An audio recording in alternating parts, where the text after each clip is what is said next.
Remember, Mamata Banerjee is seen in some quarters, or perhaps in TMC certainly, as a potential challenger. If not 24, then 29. If Lok Sabha elections were held today, and this is another turnaround, Rahul, compared to 2019, NDA gets 7, UPA doesn't open its account, and others, which is Mamata essentially, is 35.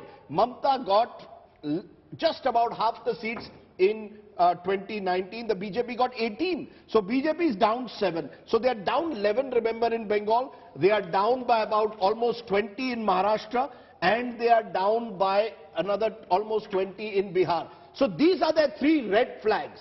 The red flags for the BJP at the moment are West Bengal, Mamata still carrying on with the momentum, and in Maharashtra and Bihar. So these are the... So therefore the BJP will have to make up these losses in other states. You mentioned Telangana as one state where they will make up loss. I still want to see where else will the BJP make up. We'll go so therefore, state. Rahul, compared to 2019, remember 2019 NDA is over 350. Already based on August 10th, we are saying they are down to 286. So while we are saying there is no major anti-incumbency against Mr. Modi, there are some warning signals in specific states. I think is a worrying point. Well, ultimately, they just need to be above the finishing mark to be able to come back to power. Sure, but I think 286 is a worrying number. I don't know whether Manisha Priyam, you agree with that, but there's a sense I get looking at state-wise, the BJP has certain states it will have to look closely at, and the opposition has opportunities. The opposition has to stop the BJP now in South and West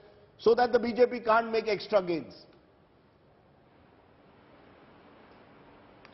So I think that is also the BJP's biggest opportunity. If something like price rise was an issue when the Congress government was in power and the BJP was in the streets, the BJP was able to turn it into an issue. Remember the number of rallies with, malas of onions and, their cadres coming out into the streets. The fact is, there are pan-India issues that may not be of the making of this government, that may be because of global recession, but the fact is that there is no pan-India opposition that is taking these issues to the streets.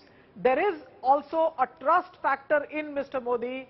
As you can see yourself when you're talking about Delhi, for example, vote for the BJP, 6 months later, bring in Arvind Kejriwal.